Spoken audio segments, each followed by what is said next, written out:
A very good morning and thank you for tuning in to 93.3 KFM this Saturday, the 20th of April 2024. This is VPN. That is Views, People and News, where we look at some of the biggest issues that made news in the course of the week. I'm your host, Judith Atim, and today we are asking, is the National Physical Development Plan an idealistic vision for Uganda? I'm privileged to have 4 guests with me in the studio. 3 so far. One is yet to make his way here. Amanda Ngabirano, Chairperson, National Physical Planning Board, soon to be Doctor. Amanda, good morning. Good morning, Judith. Welcome to the show. Thank you very much. Good to have you once again. Thank you, Judith. I also have with me Miss Regina Bakite. She's the mayor, Nansana Municipality. She's also the chairperson of the Alliance of Mayors and Urban Leaders. Regina, you're most welcome to the show. Thank you, Jude. I'm happy to be here. How is Nansana? Nansana, we are doing well. Okay, that's good. In spite of choice. Yes. And I also have Dr. Fred Muhumuza, economist and development consultant. Dr. Muhumuza, most welcome to the show. Yeah, good morning. How is you and my panelists and everybody out there? Well, I'm doing great. I can speak for myself. It's Sunday morning today. Mm-hmm. Yeah. Well, I had red eyes last week, but I'm okay now. So no need for anyone to be scared. Good enough, you're looking out from the sun. They don't look red at all. They were last Saturday. They were really, really bad, but I'm okay now. But before we actually delve into our topic on the issue of physical planning, let's just look back at some of the things that happened in the week.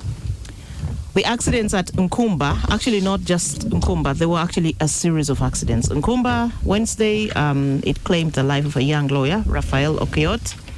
Then another one happened, I think, yesterday, involving a coaster. Thursday. Then yesterday there was one in Mabira involving a UPDF major who also died. He hit a trailer. He was overtaking vehicles and then went and hit a trailer. And I've seen the picture of his V8. It is just so bad. And in neighboring Kenya, we also had the helicopter crash that unfortunately ended the life of their Chief of Defense Forces, Francis Ogola, and I think 9 others. Can we just quick reactions to the accidents and the state of road safety in our country? I'll start with you, Doctor. Well, it's a pity and sad event of the story, but sometimes there is a terminology of accident in waiting. There are places you actually see, and so it's just a question of time before an accident happens here. There are roads I no longer use in Kampala because they are so steep, and you don't know who is going to be driving in front of you. One of these is when you get out of Nalia, there is that mall as you go towards Kira. It is so steep and you'll find all sorts of trucks ahead of you. It has happened before, I think. A truck came back, couldn't climb. So that spot I avoid and go around and join the other route. There's another route, I don't remember the road. So there are quite a number of spots, and we say, can we be futuristic and say what can happen here? Because really in planning, we say what can happen. You don't wait for it to happen. And what vehicles should use which routes at what time? Exactly. There are certain cases, and I like the way they did it on the road from Namwaya going towards Kajansi. It's very steep.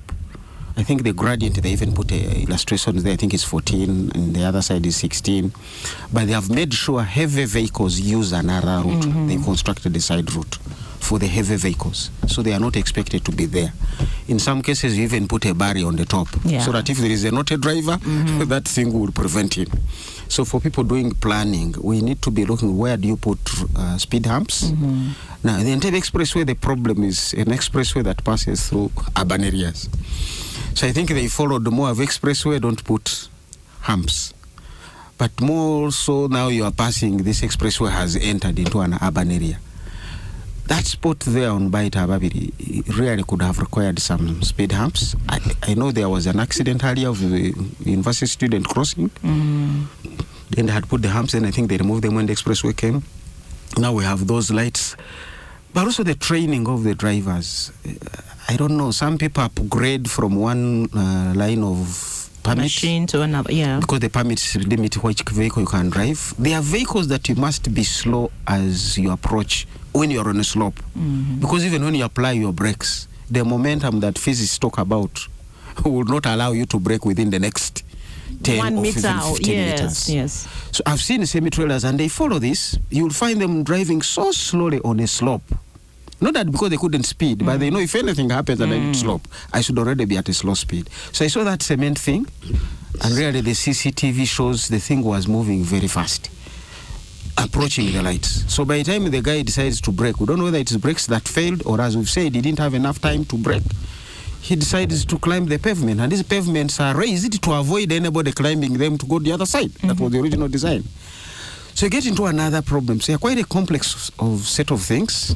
But as we say, accidents are accidents, but some we can actually avoid them if we plan ahead and say, what can happen here? Yep. Thank you. Regina, if I could just get your reaction to these events that have happened. Yeah, basically, me, I'm looking at, first of all, there is negligence sometimes, and I believe it's high time. Like when you look at the traffic officers, are they really doing their work? Because maybe some people, they are ignorant of the law. Because, for example, when you are entering a city or a town, you are supposed to reduce, say, 50 kilometers per hour.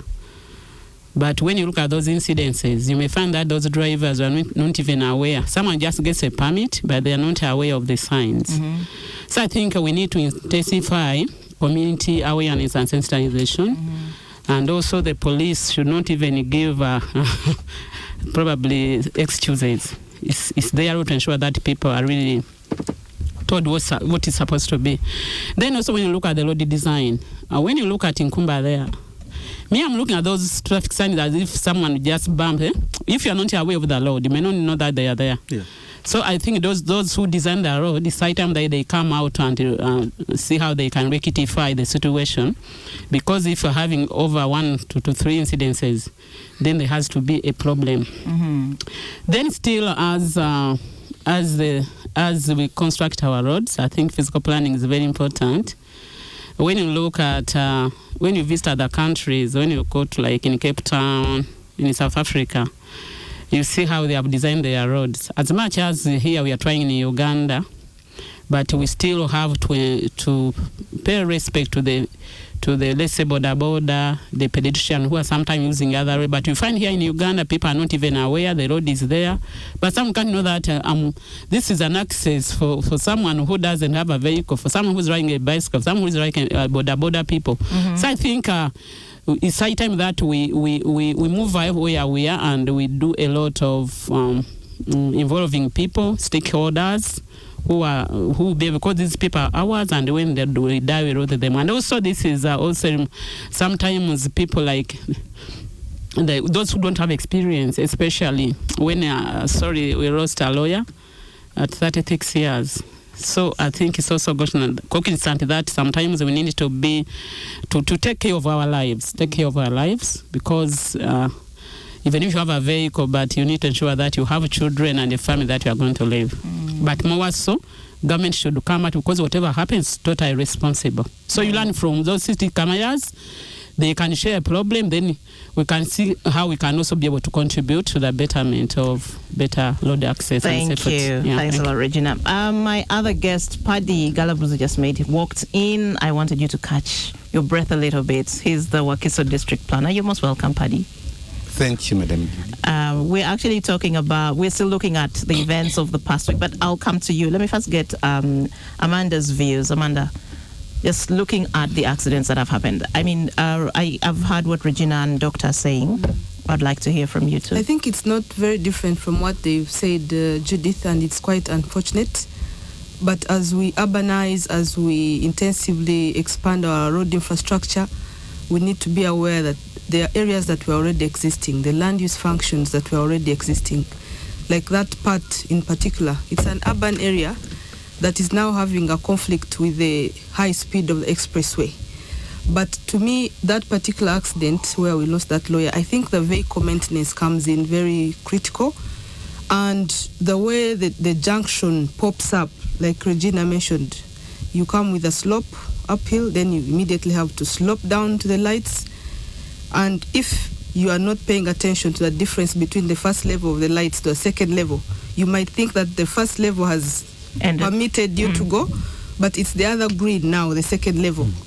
So there is a mix of design that is happening, and I think most African cities have to be very careful with this express highway construction because our situation is different. We've already grown, we've already established functions, and we are coming with speeds of 100 kilometers per hour in already established centers. So we need to be quite cognizant of the fact that we have a high population of people walking. For example, we have different road users like border riders. Our designs should take care of that. But vehicle maintenance, I think there's a huge gap. And enforcement, I think people just try to drive their vehicles and forget about maintenance. It's a package of things. It's maintenance, it's the road design, it's the awareness of the road user. That means we all should take responsibility somehow. So before you hit the road, first check your vehicle before you turn in that ignition. Do you have enough coolant? Do you have enough, are your brake systems working well, and so on? Paddy, I'd like to hear from you as well. Thank you much, as I've acknowledged what my other guest colleagues have said, but on my side, maybe another important issue that we, the customers of the road, the drivers, including majorly the officers, the way these days people, I think, are having a lot to do. They are the one again driving themselves. They don't have drivers. Find people on phones. I don't blame, but it's an issue which should be noted. I think we need also to reflect ourselves. Be more disciplined on the roads. And the discipline on the road. Because people are congested with a lot of demands on them. So they mix it with the time left to reach amidst the jam. So something to think about, and the government should come in. Thank you. So the other issue that also played prominently in the news was the traders' strike, which entered the second week. We also saw it expand to the beyond Kampala, Jinja, Masaka, etc. And the traders actually met the president, and I'm just going to read for you something the president said. He said, I met the leaders of traders from Kampala and other districts at Entebbe. I listened to their issues, which include 1, the tax on textiles calculated based on kilograms, which they say is high. 2, manufacturers who engage in wholesale and retail leave no room for traders to do business, which results in unfair trade. 3, the electronic fiscal receipting and invoicing solution, EFRIS, which they claim is not suitable for most of them. And they say when they don't use it, they're penalized. And the 4th issue is the threshold for value-added tax, which is currently an annual turnover of 150 million shillings. And the traders say this should be increased. Now, the president threw questions back at the traders. He's saying traders should answer the question, do we want to build our country, Uganda, or other countries by trading in goods produced by them? 2, must we continue to cause a hemorrhage of the little that we have made through agriculture and other sectors by sending our money outside? Uganda should not be a supermarket for other countries. Then again, he says, I have asked the traders to give me time to research more and consult the technocrats on all the concerns they raised. I will then meet them all on the 7th of May 2024 at Kololo to discuss further. In the meantime, I have directed that URA refrain from issuing penalties and recovering any penalties that have already been issued. But taxpayers must continue to pay their taxes as usual. It says it is good they have agreed to open up their businesses as we continue to find solutions to the issues raised. I was actually talking to my producer, Stephen, and he said, town now, businesses, people have actually opened their shops early morning, and hopefully by now I think more people have actually come. So again, I need your responses to the issue of the traders, the strike, and also the response that the president has actually given. What do you read? I'll go to you again, Doctor, because I know this is your area. What do you read? What is your reading into the president's response to the traders' demands and concerns? Now you have skewed my response. I was going to say it's economy stupid to the whole chaos that we are in. But when you say the president response, then I can't say it's economy stupid because there you're specific. I need to go to the president. One is we need to get some solutions. And the reopening is already a solution, and we needed that to happen. The immediate thing, because these doctors talk about the ABC when there is an emergency, whether the air is moving through the nose and going to the lungs, which is A. B, is there blood and is it circulating? because you need those to do any treatment. So first of all, you need the economy flowing as you fix anything. So I'm glad one thing that came out of the meeting is to allow the reopening to happen, but also the penalties. And I think sometimes you read either it's bad blood or bad intention in some of these things. You cannot say anybody who makes a mistake on an IFRIS, a penalty of 6 million. Where are you coming from? Really, you are already showing you guys are bad and you should be killed. You should be penalized heavily. Even judges go back and look and say, well, murder happened here, but this is third-degree murder. This is second degree, and that speaks to the penalty. So you want to come back and say, who is drafting these ideas from the other side? And are they looking at the traders? You cannot say mistake on a receipt of 40,000 is penalized 6 million. Doesn't make sense. This is really the entire stock of some of these fellows. So let's climb down and understand each other. Fair play is the first thing, and that will enable the flow. The other thing the president has done is penalties, because these penalties really can block your business. They will say, unless you pay, you don't trade. But then I need to trade in order to pay. Yeah. But also, as we said, some of the penalties were in the first place irregular. 6 million if you have done 2 mistakes. Those are 12 if you have done 5 mistakes. 30 million. You really can't move. So I think the president has provided guidance on allowing the blood to fast flow. Once there is air, there is blood, and there is circulation, then the treatment can start, because that medicine needs to reach the infected parts. So that's done on the other side. The rest is technical details. Who should pay VAT? These things were put there, and people need to go back and look at VAT is not on gross sales. So while IFRIS gives you the gross turnover of a business, it does not mean that all those sales should have attracted 18%. Because we created things like VAT exempt, zero VAT, and 18%. People need to remember there are certain items protected from VAT. So what if in my sales that I submitted and IFRIS indicated 10 million is the turnover?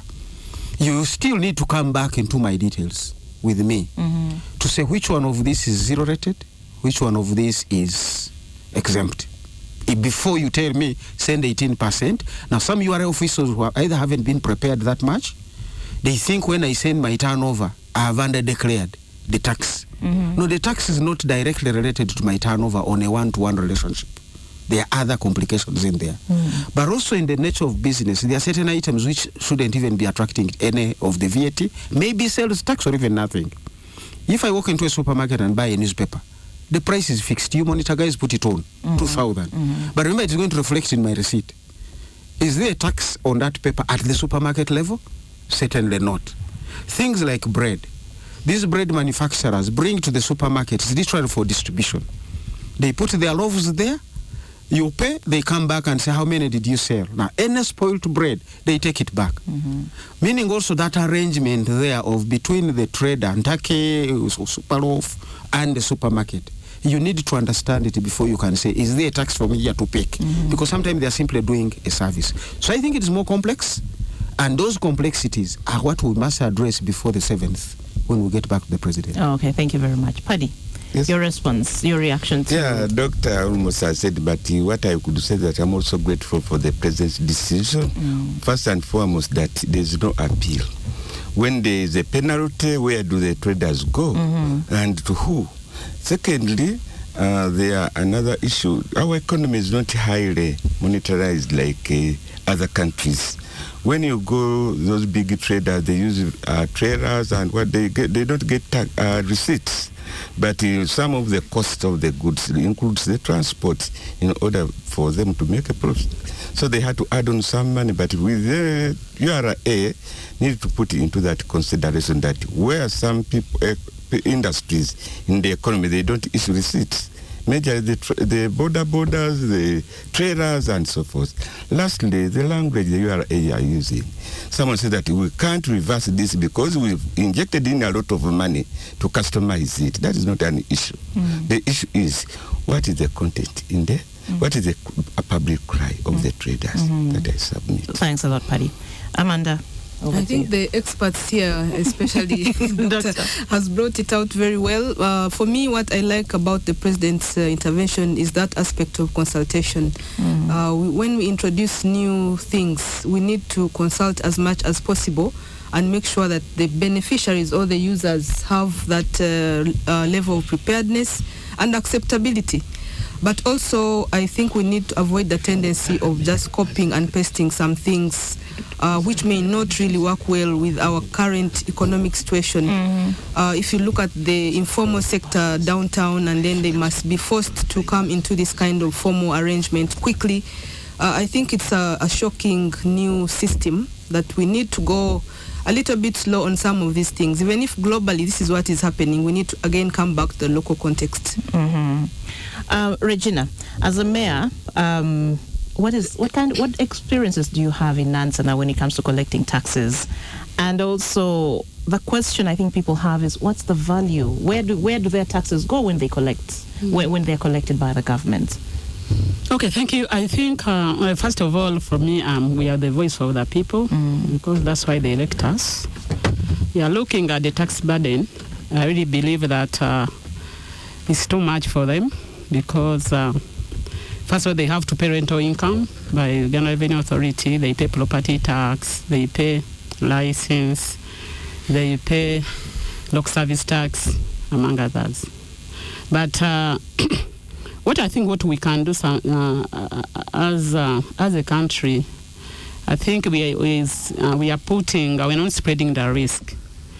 The government is just looking on the tax burden, not even empowering other sectors like agriculture. Because I believe if we are to support our local producers here to produce cotton, to be able to have value addition in different products, that may help a country even to have probably a fallback position. Because whenever there's a problem of having less money in the circulation, the government just opts to increase taxes, which I think we can't realize the middle income status when we keep milking the same people without having options. So I think it's high time for us, what we are doing in the municipality is to ensure that we get other options, like how can we reduce unemployment for young people?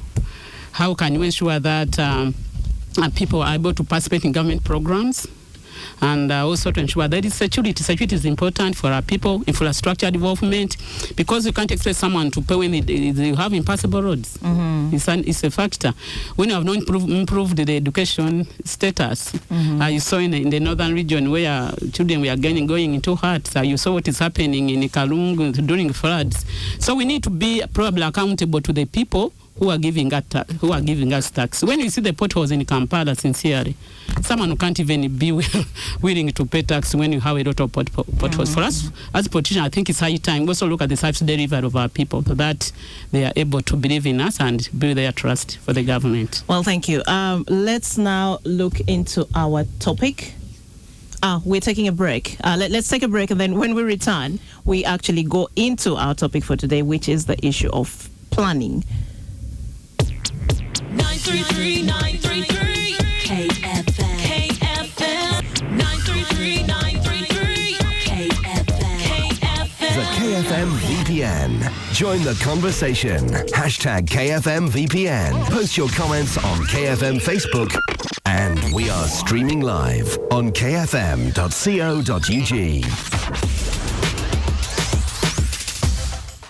Welcome back from the break. This is still VPN, that's Views, People and News. I'm your host, Judith Atim. Today we are asking, is the National Physical Development Plan an idealistic vision for Uganda? In studio with me, I have Amanda Ngabirano, who's the chairperson, National Physical Planning Board.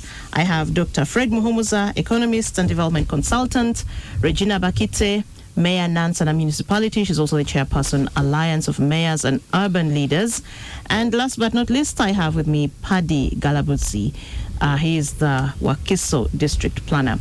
Now, our focus is actually the issue of planning. On Wednesday, the government launched the National Physical Development Plan, which is basically a document that tells us how to plan our spaces as a country. That's just what it is in simple terms. What should we put where? How do we utilize our land?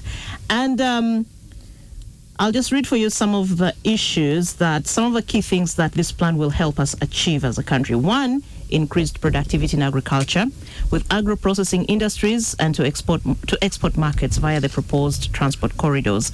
It will also help us achieve properly serviced industrial sites on infrastructure corridors connected to the actual places where there is production to give massive boost to industrialization.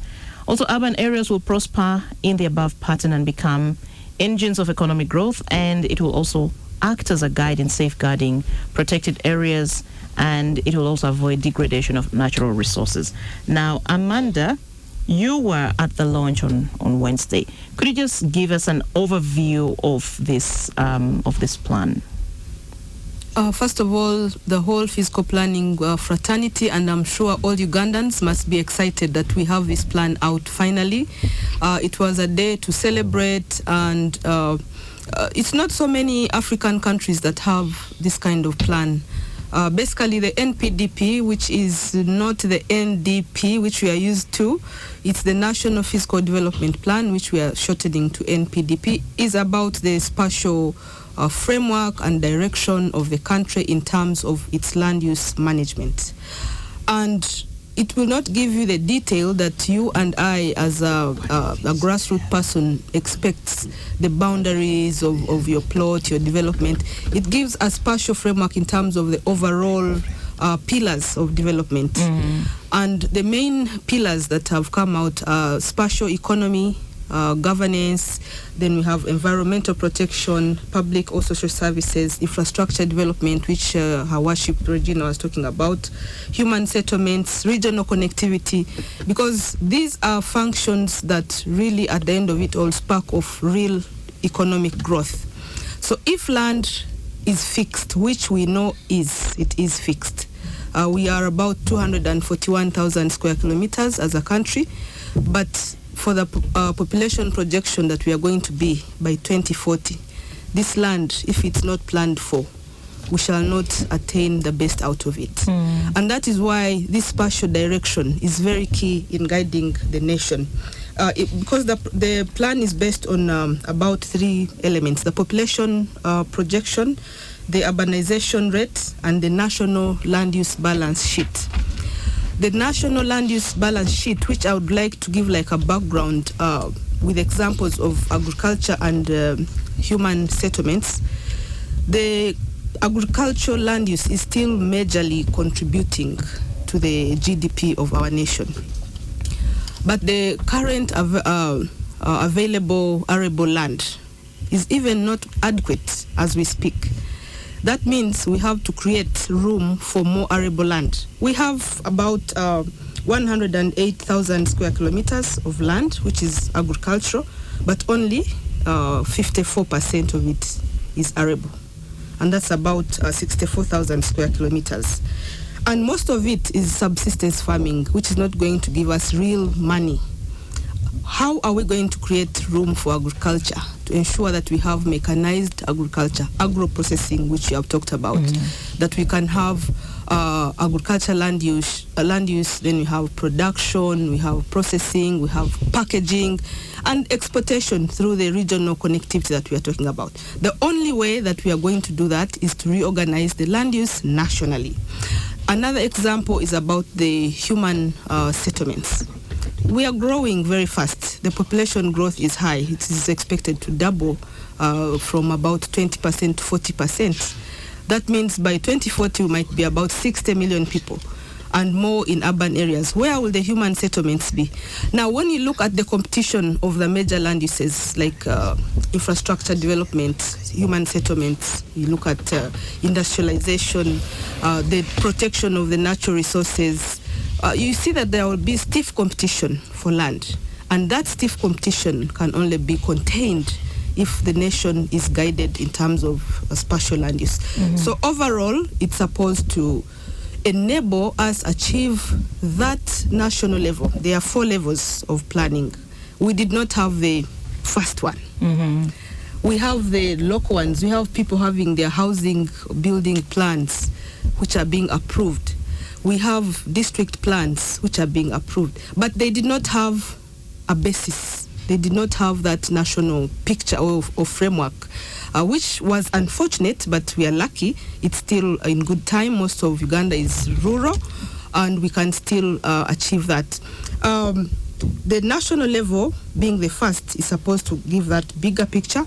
Then we have the regional level. If you look at Karamoja region, Lango sub-region, West Nile, West, East, Midwest, that regional aspect is very key because some regions have a lot in common that they share, but they also benefit from each other's natural resources and developments. So the regional picture should emanate from the national picture. So that's the second level of planning. I would like the listener to understand the levels that we work with and why this was very key.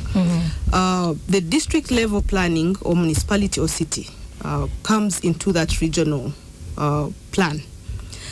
And then you'll have the local ones, which are a little bit more smaller, detailed.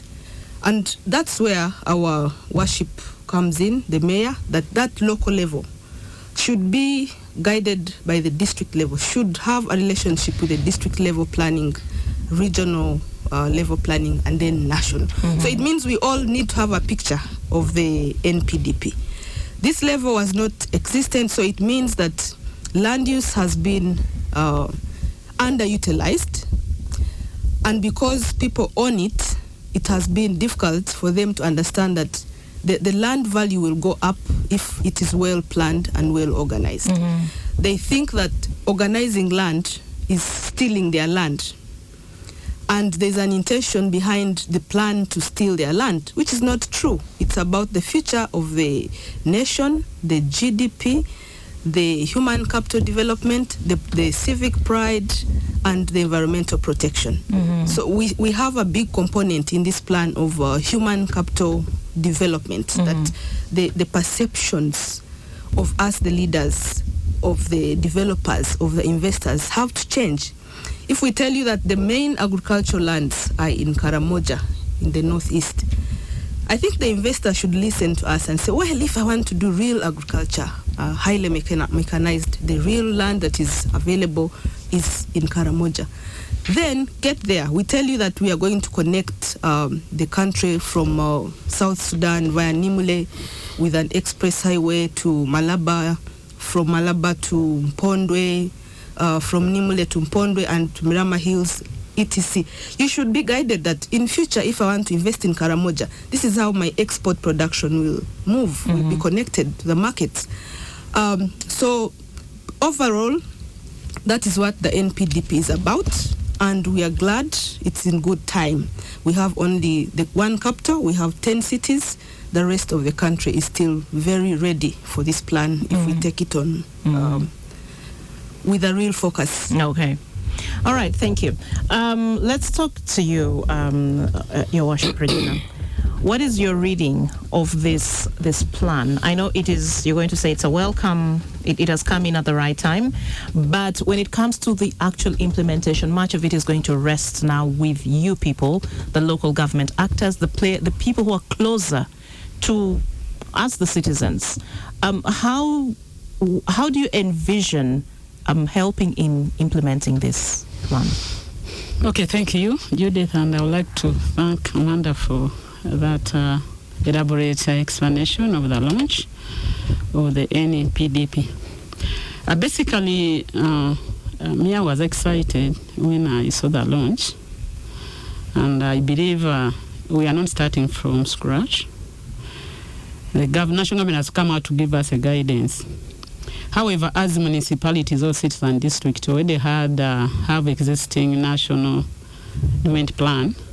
However, this time they are looking more over the physical. And those pillars, I've seen the pillars of economy, governance, environment, among others, and infrastructure.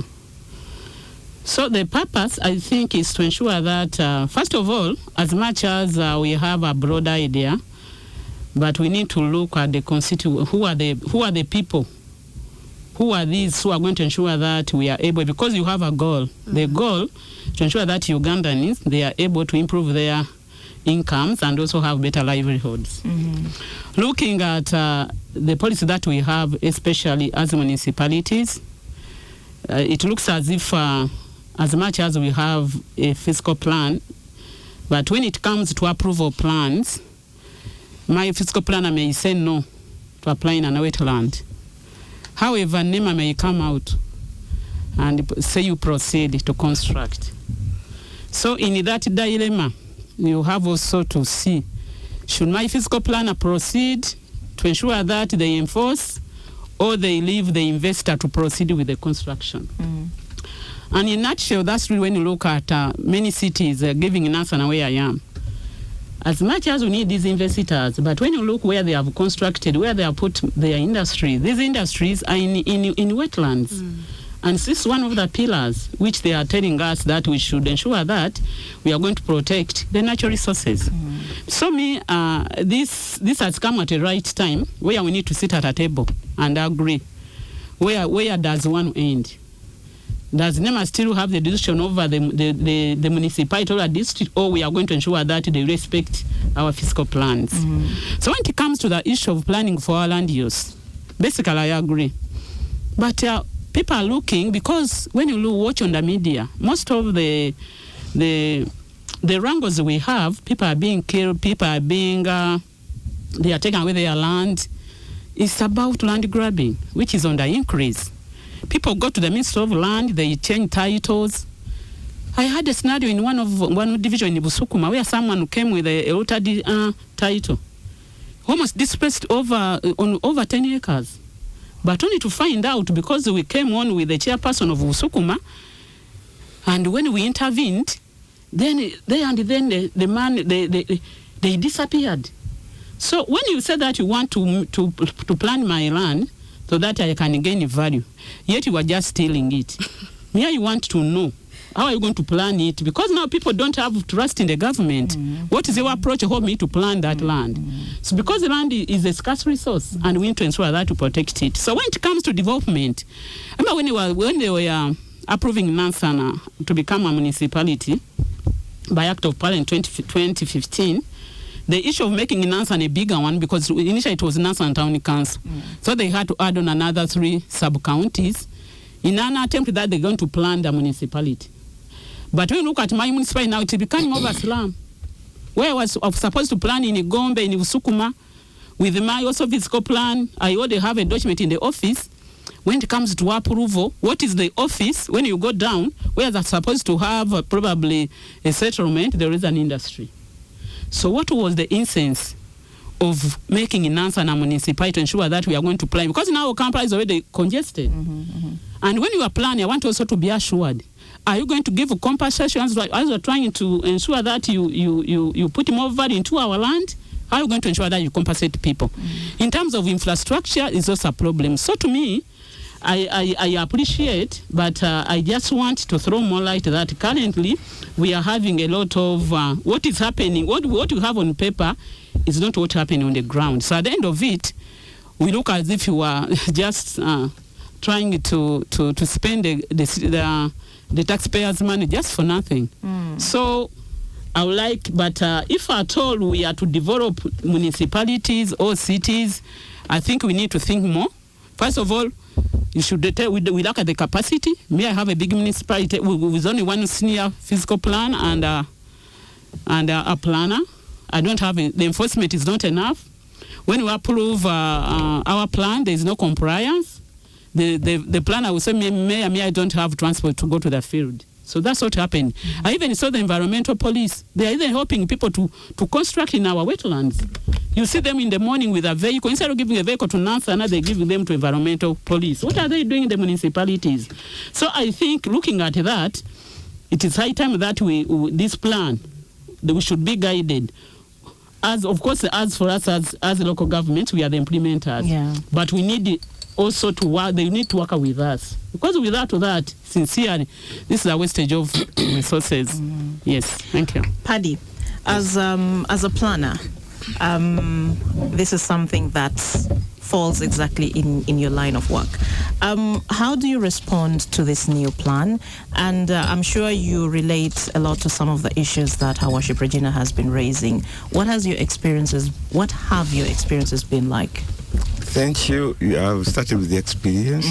What I would like to say that, let me give you the background, that I'm supposed to implement what Madam Regina, as the chairman, as the chairperson, because they are the planners of the councils. So for us, we are just their technical arm.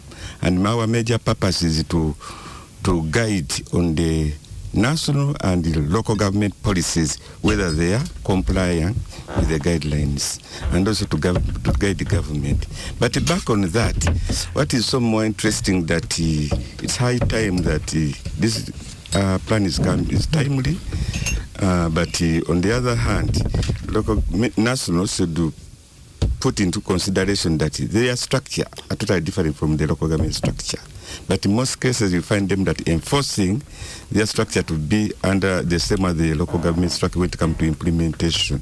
That they start also direct implementing, yet they are not implemented, they are policy makers.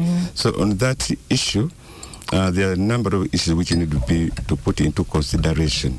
As we are coming with this National Development, Physical Development Plan, already NPA is guiding us to work under programs, which need to be carefully harmonized. Secondly, that some of the staff of Ministry of Lands and Physical, they are misplaced. If you look at the physical plan, I don't know whether it can be in one department and then coordinate other department. So we feel that they should think about that. They should also be centered in the coordination department so that they are empowered and also they are focused so that we don't work in a conflict of each other. Because there another big problem. When a physical Minister of Land, they are working on physical planning, I think they are not aware that we have also economic planners in the country. They work in, where they want consult, they go to sociology or community department. Yet, we have to harmonize the physical development plan with the development plans of the country. So with this one, I think they are just emerging issues. I don't want to cross the river before reaching the bridge. Let us wait for them to see what they are implementing, we shall guide. But the most important thing that they shouldn't forget that we have the comprehensive national development planning framework, which is sitting in what? Do they, when they come to local government, appreciate the role of other plans which we make to operationalize the Vision 2040, so that their plans shouldn't come stand alone. But this one it's majorly on the mindset. Because I don't blame the physical planners in the local government because they have to listen to their bosses. But I don't know who is their boss. Is it the accounting officer or Minister of Lands? So those are some things they supposed to be harmonized. Amanda, I think you'll shed more light on that. Lastly, I thank the government of Uganda. When it comes to Census 2040, I think they are more coming digital, and also they are talking about digital. As we were being guided by the Executive Director, Uganda Bureau of Statistics, the issue of land is critical because it affects the economy in terms of employment, people where to settle, and they have majorly applied the GIS, which I think, whereby if we were trying as a local government, people were thinking that sophisticated science, but Ubos has guided us this time. That's a user tool. Shouldn't monopolize it to say that physical planners, they are the one to do this. So when you look at the way government is implementing, now Uganda Bureau of Statistics working with the means of ICT in a good harmony without pulling the law. So let us the same apply to local government when it comes to implementation of this new national development physical development plan. That's my submission. Thank you. Dr. Muhumuza, now from your lens, using your lens as a development consultant, I'd like you to weigh in on this. Is it idealistic? Is it in terms of implementation? Can it be effectively implemented for us to actually realize the objectives of the plan? Yeah, thank you. Consultant is the wrong terminology. I may be required to use a phrase. I'm a development economist based at Makerere University Business School, but within the space, consultation like doctors do, within the development space, what is happening. And quite often you want to hear from the users. From my computer programming approach, what is the user requirement document? What do the users need? It's sometimes easy to sit up here and you design a plan and you haven't even tested the fit for purpose. And I'm glad that conversation is coming through. Which institution is which in this implementation? I worship the mayor here raises the issue of NEMA, and then there is the local government. The local government is really the custodian of that swamp. But then somebody from somewhere far out doesn't even know where the swamp exists, who is in it, what are they doing, how many frogs are there, whether they are still there, is sending and saying, no, the investor can proceed. And this high level may also say, I'm taking an order from above. We are told never to disrupt investors. Now, the people's representative who was voted on her local manifesto because he was speaking to local conditions is muted. So how do we harmonize these institutions? And I've seen certain areas where you say it is not either or, it's both. So if NEMA says go, the local government must also say yes. And both of them must sign on the same page. So the left side is this and the right side is this for you to proceed. So that no one overrides the other. Those are very critical things that we do not have. Going into the budget, you also see other problems, because for us, from the economic side, you say, what can go wrong, as we began with accidents? I don't say, no, vehicles are flowing. No, I want to come and say, what can go wrong here, so that I deal with it that early. And earlier on, as we said, with vehicles, we used to renew permits only after a doctor has signed down. Today, permits are a revenue source. You just pay URA, get your permit renewed. Whether your brain is still intact, whether your eyes are still there, you'll have your permit renewed. So you want to get back to those details of who is going to implement what. So what are the budget implications? And Mayor here is really one of my darling, not because of anything, I've just met her here. But when I look at local revenue mobilization, she shines out. She did it so efficiently well, because that's where I come from. What is the budget of the local government? It has been stuck at about 287 billion for years. And all of them, including KCCA. So really they are unable to finance this plan. And if you are going to keep relying on the central government budget, and I've seen things happen there where they say, non-wage, zero release. And this plan is going to really rely, apart from the personnel in offices, on non-wage.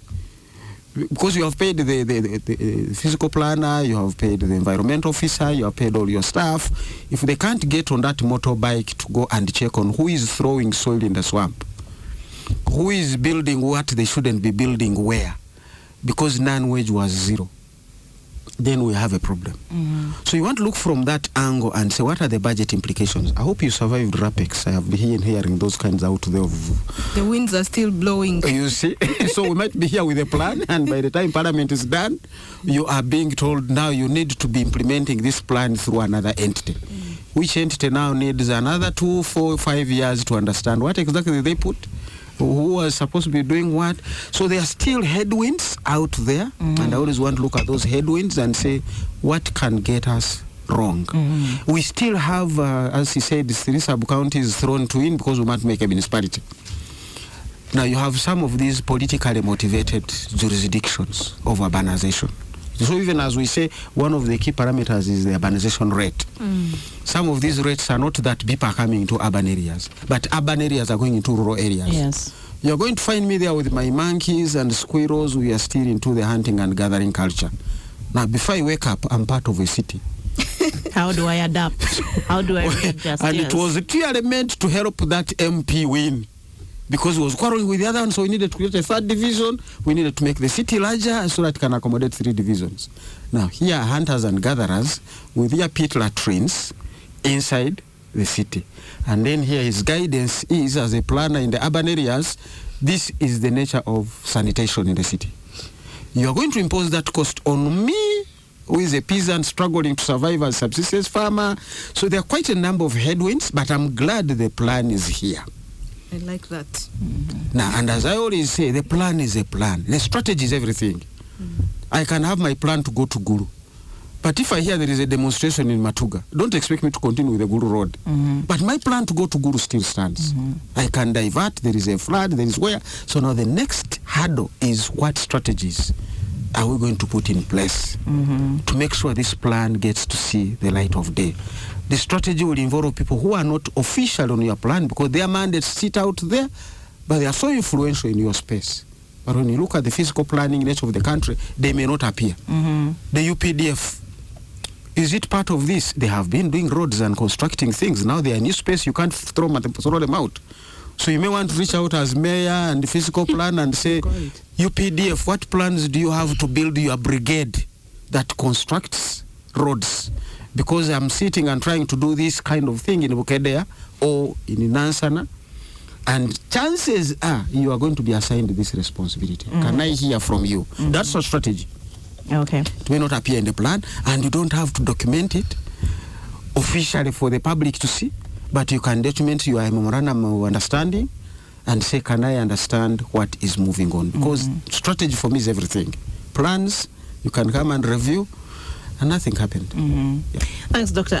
We have about 3 minutes to go into our next break. But Amanda, before we go into the break, I think we would like to hear your response to some of these things. But I also know government says it's going to need about 100 billion shillings in terms of human, technical, and financial resources to actually implement the National Physical Development Plan. And already when you're looking at the challenges that local governments are raising in terms of, say, finances and so on, I don't know how adequate this 100 billion shillings really is. And Of today. yes, 100 billion. 100 billion of today, how adequate it is. And we're not talking about 100 billion in money alone, in all these other resources. I'd just like to hear your thoughts on that. I think that, first of all, Doctor, thank you for saying you're happy that the plan is here and all our fears, it's good to consider them and Within the try context to of the plan. mitigate, try to mitigate them, not to lose our objective. I think 100 billion is just for the start. It should be more than that. Realistically, it should be more than that. But for the start, for what is required, for the structures that have to be put in place, institutional capacity building. Her Worship talked about some things that are also part of that cost that is required. The mandate to coordinate entities right now in terms of fiscal planning is with the National Fiscal Planning Board. And it's been a real problem that the environmental entity is working alone.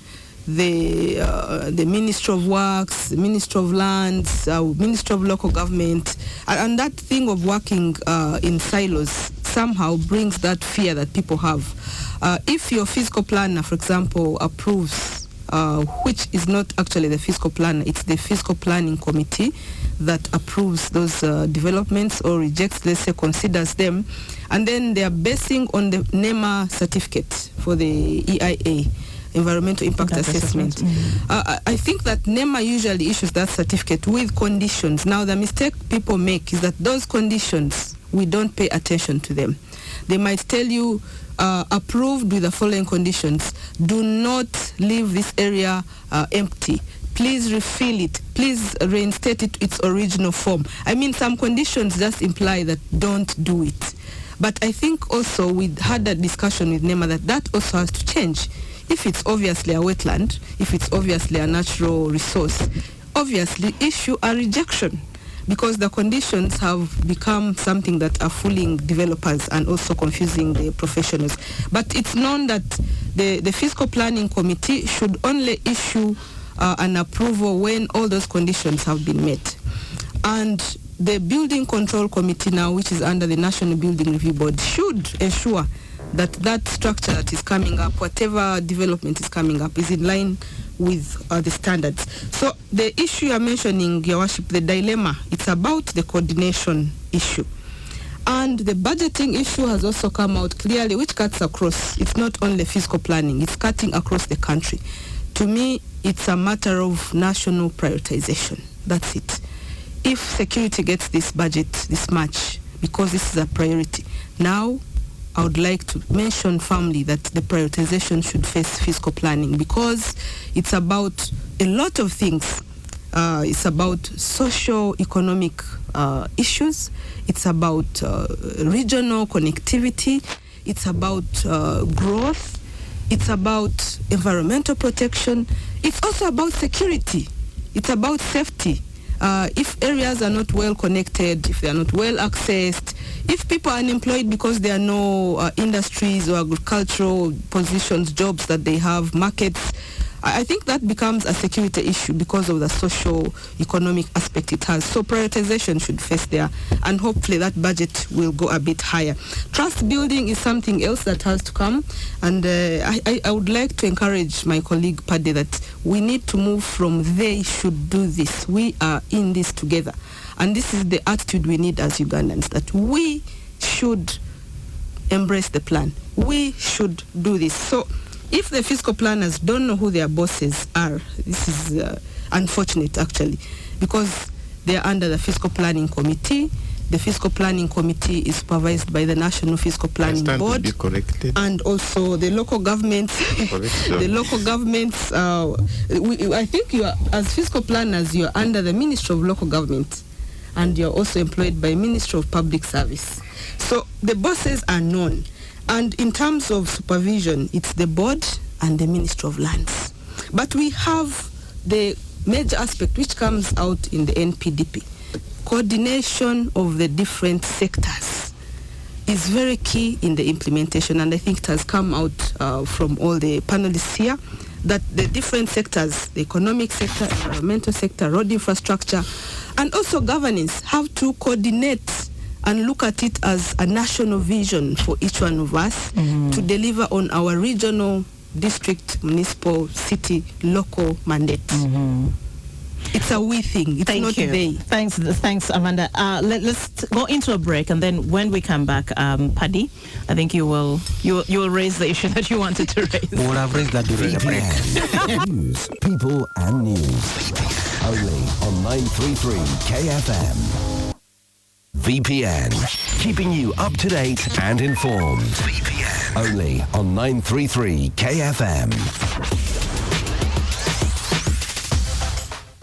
Welcome back. It is still VPN here on 93.3 KFM. My name is Judith Atim. We are dissecting the National Physical Development Plan. We're asking, is it an idealistic vision for Uganda? That's the conversation we're having. My guests, once again, Amanda Ngabirano, Chairperson, National Physical Planning Board, Dr. Fred Muhumuza, Development Economist, Her Worship Regina Bakite, Mayor Nansana Municipality. She's also Chairperson, Alliance of Mayors and Urban Leaders. Last but not least, Paddy Galabuzi, the Wakiso District Planner. Well, before we went into the break, Amanda, you were shedding light to some of the concerns that were raised earlier on by the other panelists. But also the other thing that Her Worship Regina talked about, the issue of compensation, land grabbing, the issue of lack of trust that citizens have in the government. I don't know. I didn't get your response to that. There were two issues that I actually didn't respond to because we were running to the break. To the break, yes. Yeah, her issue is very fundamental. The process of trust building has to start vigorously. And how do we do this? We must take action. If people are grabbing land, what are we doing to the land grabbers? But also, there is what is called land grabbing, but it's also as a result of no direction of where what should be, which we hope the NPDP will guide the nation on.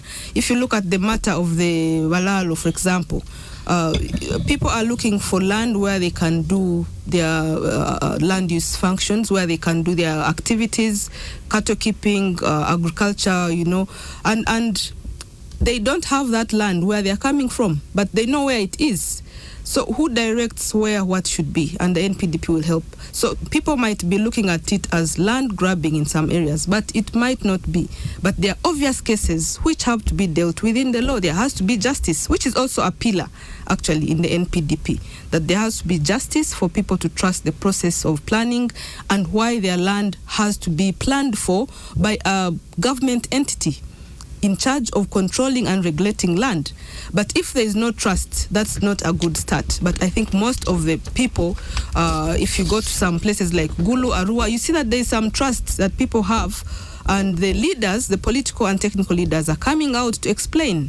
I think we need to come out own our statements and clarify these things.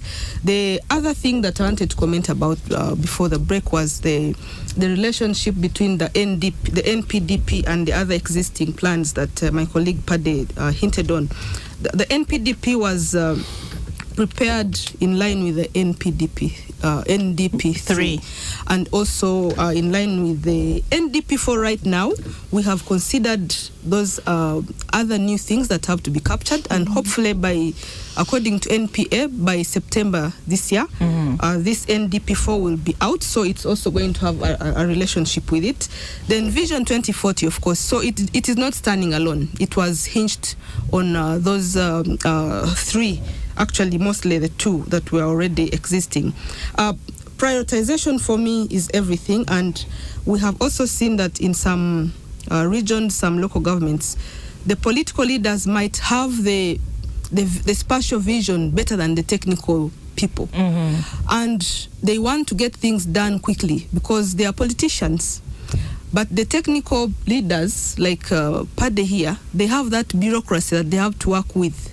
And during the break, we were discussing it. Which department do they have to work in, report to, who is in charge of what?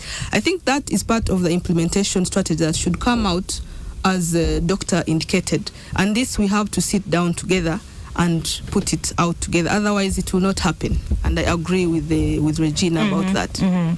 So, Regina, I don't know if you're satisfied with response from Amanda here regarding your concerns still, because I know the issue of land grabbing is actually a very, very big thing in most. That lack of trust is there. I mean, if someone came to my land and said, oh, now we want to reorganize this area and this is how the land has to be utilized, and I already have my assets on that property, definitely it's something that would nag me a lot. Yeah, basically, I would like to thank her for that clarity. However, I still have some issues with, because you see, this government, like our parliament, is good in terms of making policies and acts. So the issue of the Land Act is really there. But do people know what the content within the Land Act?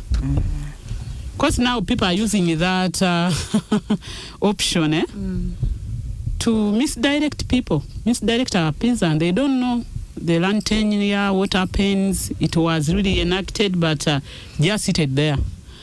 Then the issue of the issue of the land office power in Wachiso.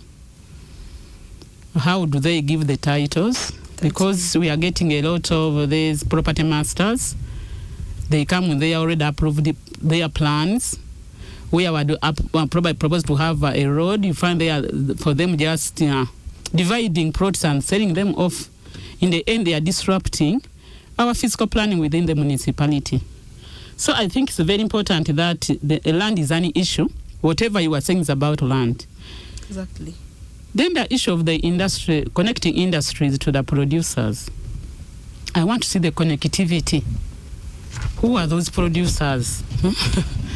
Where are they mapped out? Because they are trying to connect in Nasa now, Sukuma. Okay, let me give an example of the wealth recreation or PDM. They've been giving out money. But do people have land where to cultivate? If you evaluate, have you really done something about PDM? So I think also what you need to look at right now, you have diverted our technical staff, like the agriculture officer, the veterinary officer, doing the right thing of sensitizing community. Now everything's on PDM. How money has been reallocated that was supposed to go to the community to sensitize them on issues of farming? The money has gone to PDM sensitization. Me, I'm seeing my production officer at the municipality being the assistant veterinary officer, the town agent, everybody's on PDM. So with the multiplier effect of ensuring people are going to probably to get the ideas, to improve. Because now I'm looking at the last person. How are you going to prove the income of that person, also the livelihood of the last person there? So are these programs doing anything as regards this fiscal plan? Thank you. Doctor? Yeah, I think this is the discussion we had. People use land to survive. You don't want to forget that the livelihood aspect of any person is I need to survive. Yeah. and usually based on the livelihoods framework that the Department for International Development DFID developed way back in the late 90s. You want to look at what are the assets that people have, and quite often they are like 5 assets, and blend those assets to make sure the policies are supporting or feeding into those assets. There is the human resource. I have my hands, my brain, me, I'm just me. Now I can use my brain if I'm trained and educated enough to either teach, be a doctor, that's my livelihood. For some people it is just their hands, they will be instructed, slash here, they will slash there, dig a pit here, they will dig it. For what, to what end is none of their business. Dig a foundation here, now this should be 2 meters, this should be 3 meters. The other brain of the engineer will know how far deep we go. That's their asset. The other, they have their social networks, the friends and relatives they live with. And this sometimes when we are doing these development plans, we simply compensate people for the piece of land where they are living. We forget the social networks. Judith, her team was here because her cousin stays there. So when she's going to the village to look for something or to work, there is a neighbor who oversees her child and helps her with all the other details. We never compensate for social networks, quite often. But these are the things that determine what people do with their land. If I don't have money, I'm headed for the swamp, because I also need some fish to eat, so I can just catch that free fish. So it's going to feed back into what is the entire livelihood and development strategy that is focused on the human being. If we don't do that, we're going to meet resistance from the people who literally have to make a living out of that natural environment they are in, and your development is literally destroying their livelihood, and they will hit back. And when they hit back, the immediate source is to run to the politicians, help us.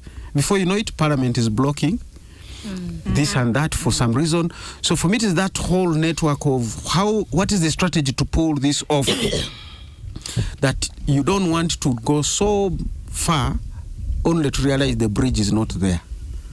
You can no longer cross. And coming back is going to cost you a lot. That is if you even have an option. So there are so many dots that we need to tick here and there. And it's good that these conversations are happening. Now the plan is out.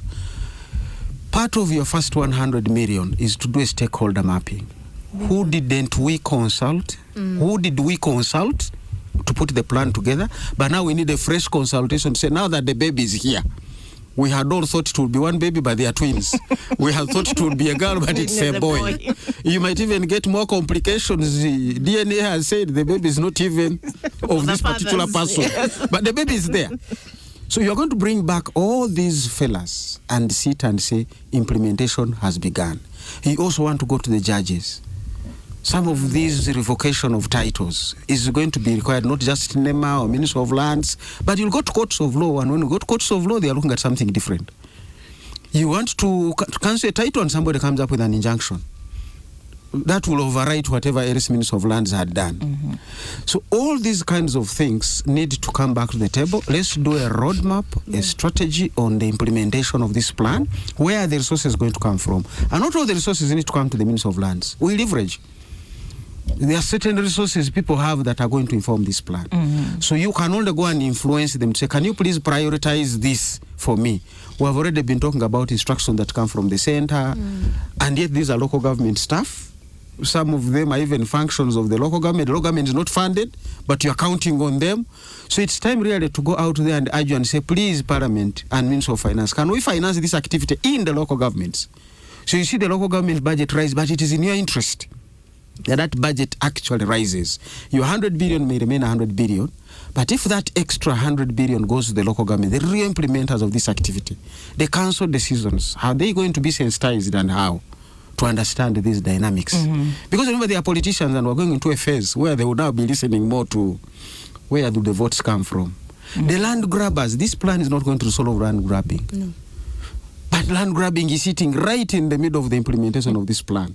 So who is going to resolve land grabbing? What is its nature? We've never mapped it. We have not done an academic or technical and political study on land grabbing in Uganda. I've been in a meeting where a report on land grabbing was presented from a certain area, and some guy was courteous enough. He's always a humorous human being, no names here. Said, you guys, if my name is not in your list, you have not done a good job. I'm a very key player. In land distortions, he called it different, because grabbing is the different land distortions in that area. So how come I'm not there? So it's a big monster that has evolved in this country. It's sitting right in the middle of this plan. How do we address it or learn to live with it? As I end, I've told people the Cobs have not agreed to have harmony with the lions and leopards, but they have nowhere else to go. So they have decided this is the enemy. We are not going to fight. We are not going to migrate. How do you live with these leopards and lions when you are a Cob? Preferably, would have loved the lions to behave, but they can't behave. Of course. So how are we going to proceed? At least for the next 10 years, we still have land grabbing in this country. And I don't know, depending on what we do now, the 10 years get can better the or 10 years worse. can become eternity. Yes. But how do we implement this plan with those realities out there? These stakeholders will help us map out a strategy on how to deal with these very dicey, complicated things. Thank you, Doctor. But I'm happy to see the plan. Okay, Paddy, as a technical person, what are some of the challenges that you foresee when it comes to implementing this plan? Thank you. One of the challenges, like it started from here, when I said they and then they say we should say we, because the ministry is center is totally different from local government. We have different laws. We are implementers, they are the policy makers. So I can't say that we are we. But what we the objective we share both of us that we welcome the plan. And two, we can't wait for the plan. We can't stop doing whatever we are doing because the plan is in place. As doctors said, a number of things is coming on board. As we are implementing, government is running. I've brought a very good example that this plan is timely. So let's also them work with the Uganda Bureau of Ministry of Finance to see what are the census looking at which can benefit to inform their gaps in the plan. That's what doctors said.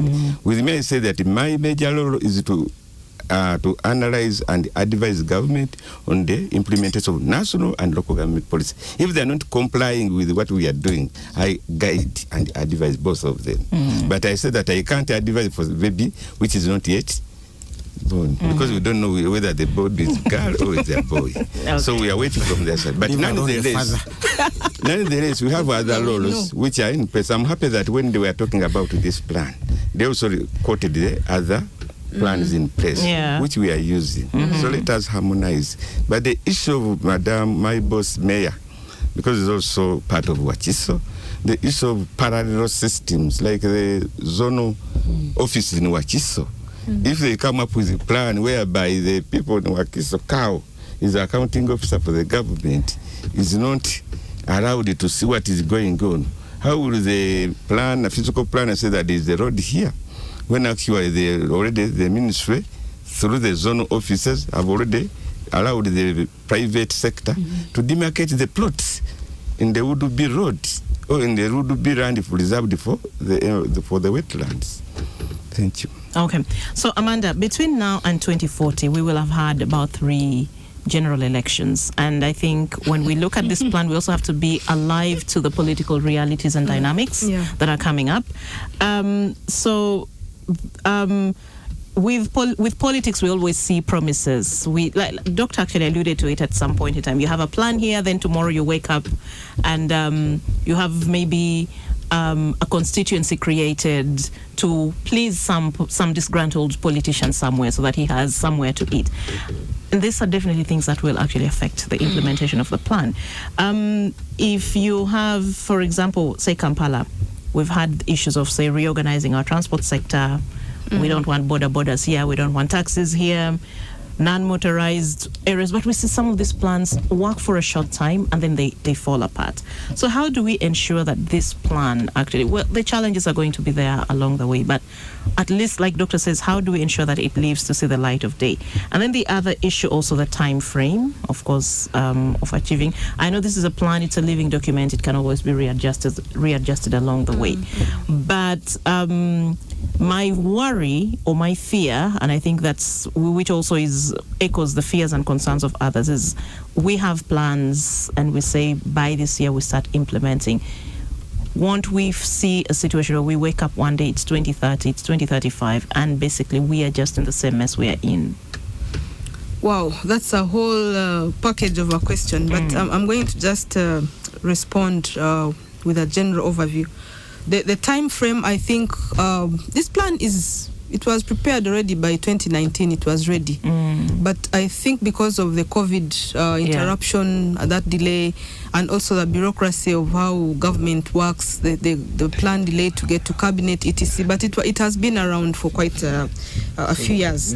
The political situation, the political environment. For me, I think it's time for the political leaders to grab this as an opportunity to deliver in their jurisdiction, in their constituencies. Indicate to the citizens that the NPDP is now out. Let's make sure that we adopt it, we embrace it, and adhere to the planning standards so that we can attain economic growth and we transform our society through efficient land use management. For me, I don't see it as a threat. I see it as an opportunity for the political arena to grab and utilize it. But I see it as a threat somehow, but not that much because of the financial implications. The political election times, usually the budgets go, the priorities change, and things just turn upside down. But if we prioritize this now, I'm sure that we shall not be affected. And the time frame which you asked about last, usually when we plan, we don't sleep, we don't stop. There's what we call monitoring and evaluation that has to be done for that plan. One, has it been implemented? Has there been any changes? Has the population size changed, the structure, or are there new technologies that we need to adopt and change a few things? So that process of monitoring helps you to see what was implemented, what can be amended, and you start to replan. Because now you see like Kampala, how it is right now. There was a plan, it was planned, but over time it was overwhelmed, and so the planning process went to sleep. I think this has to be reviewed, and it's not like a permanent a blueprint for forever. It has a time frame that it can work with, and we are using the 2040 timeline so that we can ensure that by that time it's reviewed. She talked about, my sister Regina talked about the fact that the people on the ground are not aware of some things, and the land titling issues. It's a mess. What is happening is a mess. It's unfortunate about the land titling issue, and that actually is one of the threats we might have to ensure that this is implemented, the land ownership issues, and also the fact that there is still a gap between the policymaker and the end user. We need to bridge that gap in terms of sharing information in a timely manner. This elitism that we might be having has to stop if we want to achieve in our NPDP, but also in our other fiscal planning targets.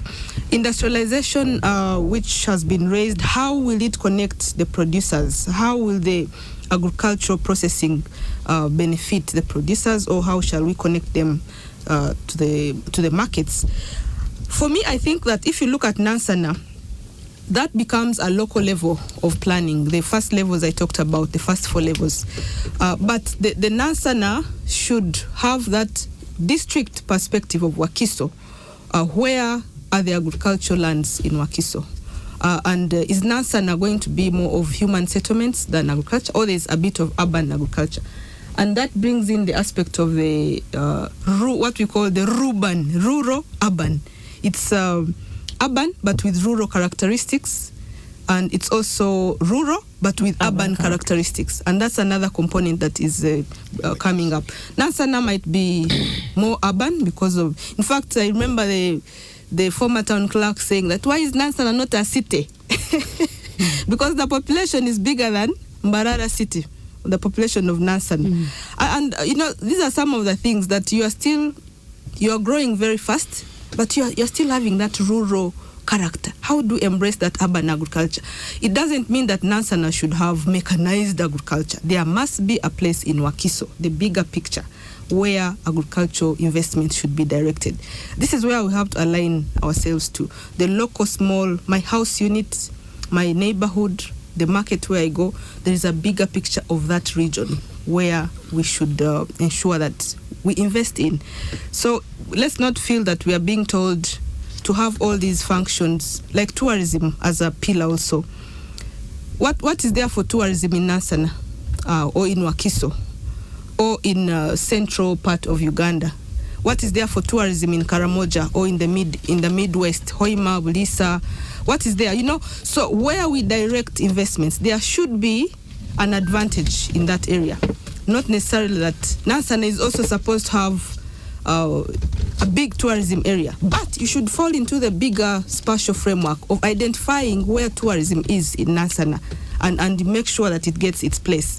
If it's about environment, which areas should you preserve? The wetlands. Focus on that pillar from the national perspective. That is how we need to understand this, and we don't feel overburdened to fit into the agro-processing and packaging into our small local governments. Interesting. Dr. Muhumuza, you're happy this plan is here.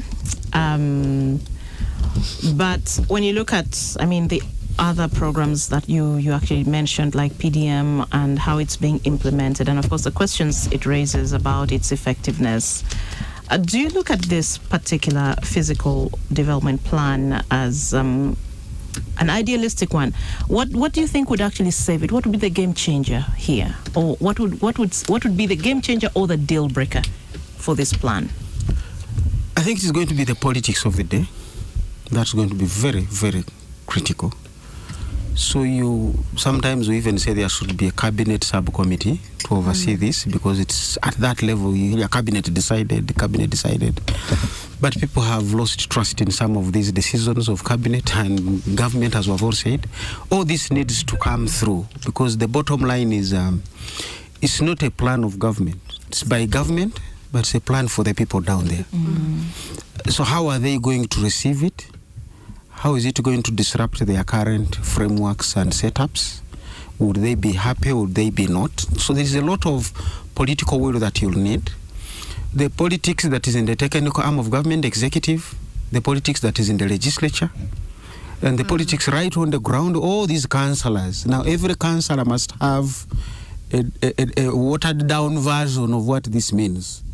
That in what we call an elevator pitch, in 3 minutes, every councillor in this country can actually speak to his people on what this means, what is it, what is in it for the people, and be able to answer the basic questions. And if they can't, where is the support mechanism they can draw upon and say, I was asked this question, I wasn't able to answer it. Yes. But like the president said when he met the traders, I'm going to consult with my technocrats. Can we meet on 7th? So she needs to set up a back office which says, in the event questions, frequently asked questions, how are we going to handle them? Because you're not going to ignore them. You want them to come out. Some of them will be the most stupid questions. But they're questions. But they are questions and they are concerns. People don't buy into them. I went to the World Bank some years back, maybe 10 now, to Karamoja. They had been funding a sanitation program in Karamoja, and they were being told it is working.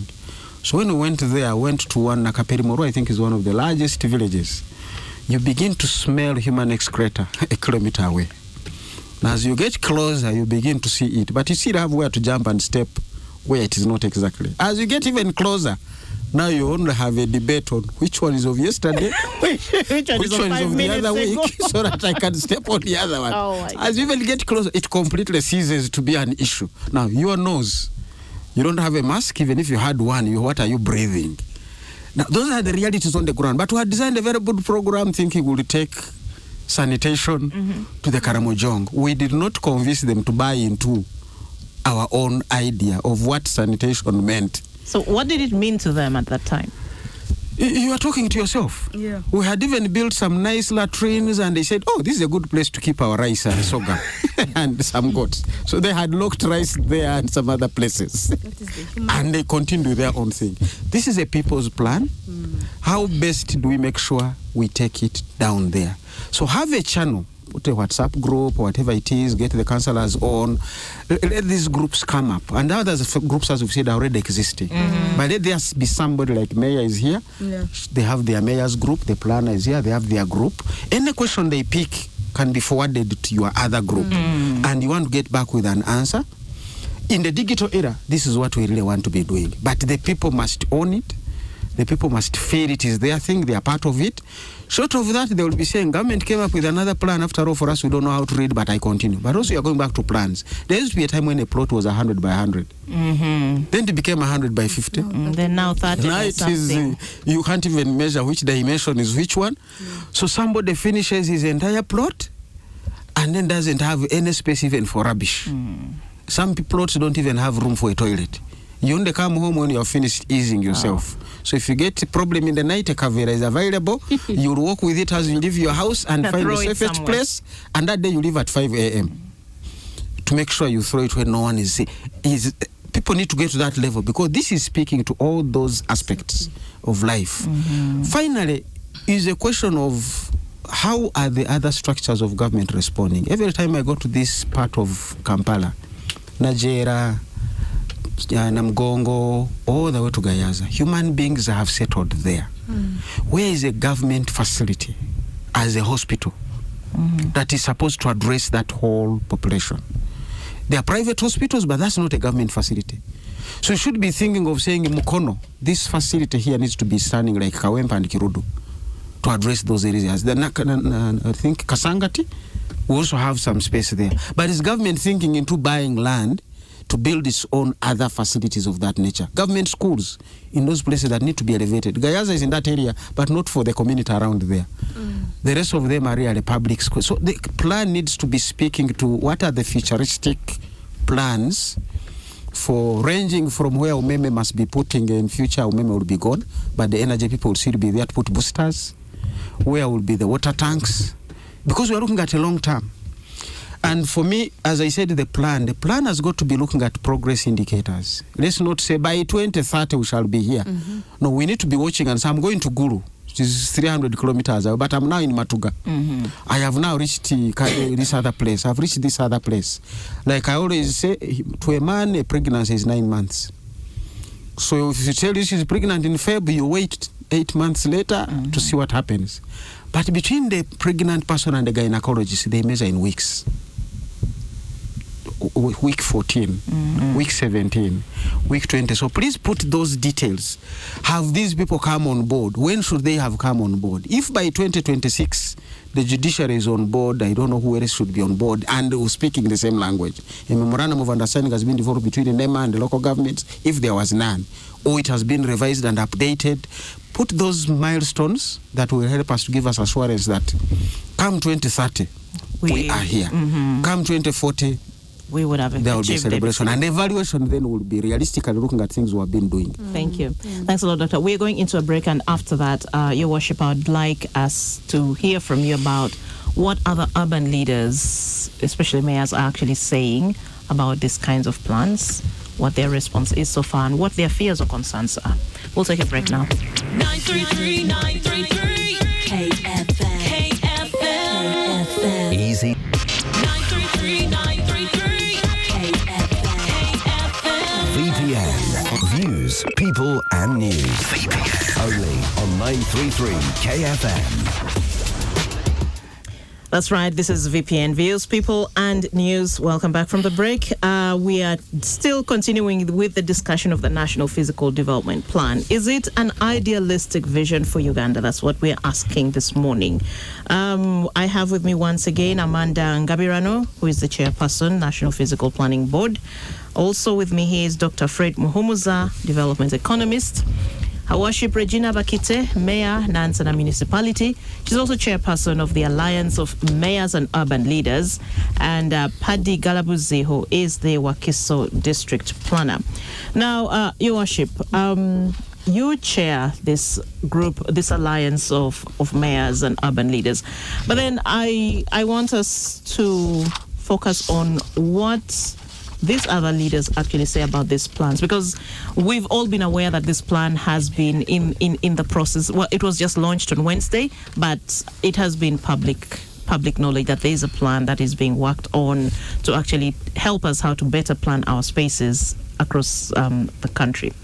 So this is not a new plan. Some of the institutions like defense, they are going to be self-enumerators. Thank you, Paddy.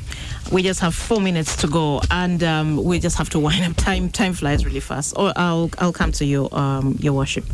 Your final remarks as we actually start. When do we roll out the plan, Amanda? It's rolled out already since it's launched on Wednesday. Your final words as this plan takes off. Yeah, basically, I would like to thank you, Judith, for this. And also, I'm happy that we've been having with the coordinator for this plan. I'm just requesting that let us celebrate, cascade down to our municipalities. We are really waiting. And we should have a really summarized concept of it for us as local government to appreciate. Mm-hmm. And I urge you, my leaders from the grassroots, because local councils are very important in this arena, that as we move along, for us as leaders, we're going to ensure that we even talk to other leaders at a local level, the youth, the women, by the time, because it has already started anyway, so that they are able to give their views. And I believe the coordination office, Amanda, will take cognizance of our team, the leadership, because mayors are key. Associations are very important in this era. But I want to assure you that we are going to move together. But still, many plans are being in place, and why are they failing? We need to see where have we come from, what are we doing now, and how can we plan for the future. Thank you, Nancy, and I've been listening, and also my mayors in the whole country. Thank you, Your Worship. Doctor, in 1 minute, just wrap up. Give us your parting shots. Well, I think we have said it all. The baby is here. We have now to deal with how do we grow this baby in the environment that we have that is very chaotic. As I said, you are going to be antelopes in a land of lions and cheetahs and leopards, but they exist and they continue multiplying their numbers. So the success is there if you can work out the details rightly. Thank you. Paddy, 1 minute, and then we come to Amanda. I thank you for this opportunity, but also I send a message to my fellow planners to give due diligence to the census activities, and I tell the whole country that it matters to be counted.